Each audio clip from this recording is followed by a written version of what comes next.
Thought I'd do a few instructions here with what you're looking at. There's an airplane I wrecked. Here is it on tear down. Here's how far I actually tore it down. Next picture here showing up. All the way down to the tail cone. Uh, Here's a moose guy went and got up an eagle. He stayed in my rented cabin. Here's Vic Willis. His friend was Lonnie Max and those guys, singers down there. Here's an experimental airplane I was building for a guy in Savunga, Alaska.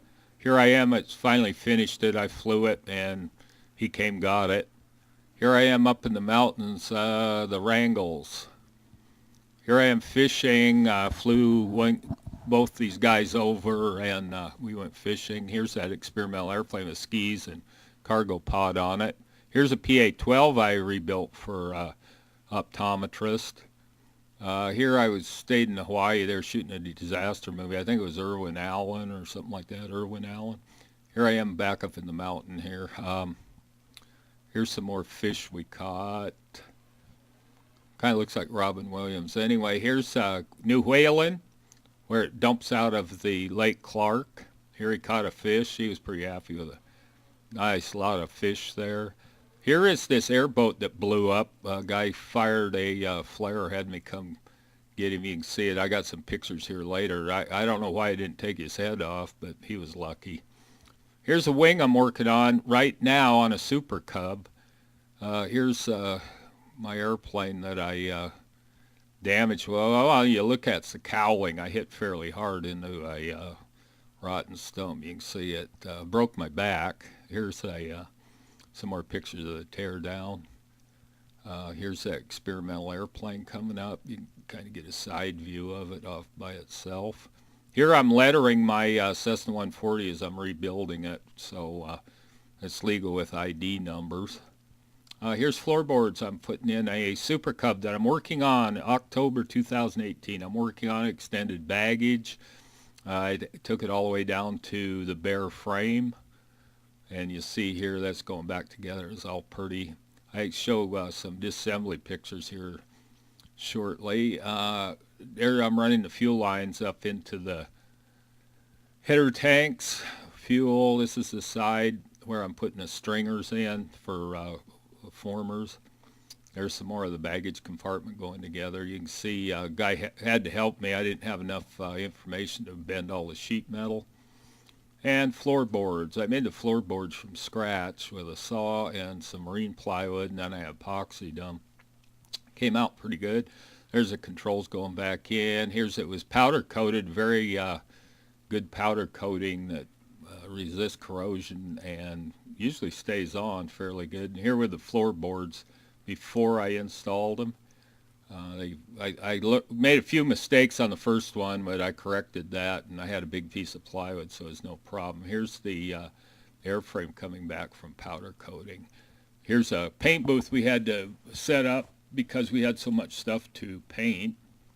Here's a wing going back together with what's called Stitz coating. The pink, it's actually a vinyl coating they put on the wing. It's fairly durable. And here's the wing I had to repair because somebody damaged it removing snow. And here's a Nyco press sleeve that I set up to go out the wing. And here's some more repairs on the other wing. And here's a leading edge coming up that I repaired. And then I made another floorboard, which we decided we didn't need because it goes way in the back, and we came up with something else. Here's an ash bow I replaced in a wingtip because the last one was rotted out. Here's the airframe. I think that was coming back. This is after it's been powder coated.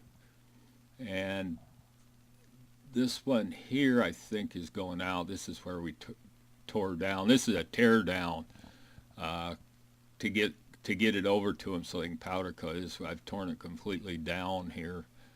And I'll show you some pictures here. There's the firewall, ripped all that old rotten stuff off there. We're going to put all new in. You can see it's just sat so long and just been in service. There's your shoulder straps. You're looking up the fuselage. I put the airplane up on end so it's a little easier to work on. There it is. up on its nose. Well, they end up like that sometimes out in the woods, but there it is as I take it apart. And the thing is, I don't want to damage anything because this stuff's so expensive, you know, that so I'm trying to do this without actually damaging anything. And here it is. It was almost complete at this point. It was on floats, and I think in the last picture I showed you the floats I rebuilt. We just stuck the gear under it to move it around, basically. Now here's the guy that blew this radiator up. If you look at this deal you'll see here in a few pictures, there's an airplane I redid the wings for. Here I am sitting in an experimental airplane. They flew it up from the States, let me fly it. If you look, that radiator is above the seat. See where it blew forward, hit him in the back of the head? That is the inside of the radiator. It actually